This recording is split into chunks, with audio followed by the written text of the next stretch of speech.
ചരിത്ര Vivah bridal collections by Shoppika weddings. അമ്മ കരൾ പകുത്തു നൽകിയെങ്കിലും ജീവിതത്തിലേക്ക് തിരിച്ചു വരാനാകാതെ 13കാരി വിട പറഞ്ഞു. തിരുവാലി കാർങ്ങല്ലൂരിലെ മേലേടത്ത് വിപിൻ മിനി ദമ്പതികളുടെ മകൾ തൃഷ്ണയാണ് വിടവാങ്ങിയത്. മഞ്ഞപ്പിത്തം കരളിനെ ബാധിച്ചതോടെ ഗുരുതരാവസ്ഥയിൽ എറണാകുളം അമൃത ആശുപത്രിയിൽ ചികിത്സയിലായിരുന്നു. കരൾ മാറ്റിവെക്കുക മാത്രമാണ് പരിഹാരമെന്ന് ഡോക്ടർമാർ നിർദ്ദേശിച്ചതനുസരിച്ച് തിരുവാലിയിൽ ജനകീയ കൂട്ടായ്മ ചേർന്ന് 45 ലക്ഷം രൂപ സമാഹരിച്ചു. അമ്മ മിനി കരൾ നൽകി കഴിഞ്ഞയാഴ്ച ശസ്ത്രക്രിയ നടത്തിയിരുന്നു. എന്നാൽ ആരോഗ്യനില വഷളായി മരണത്തിന് കീഴടങ്ങിയത്.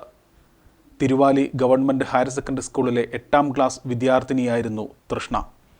മൃതദേഹം രാവിലെ വിദ്യാലയത്തിൽ പൊതുദർശനത്തിന് വെച്ചു.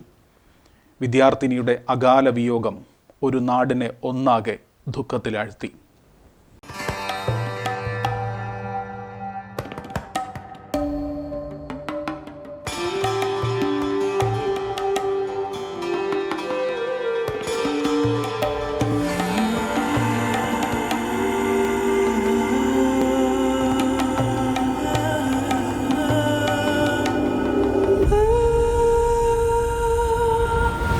ചരിത്ര Vivah bridal collections by Shoppika weddings.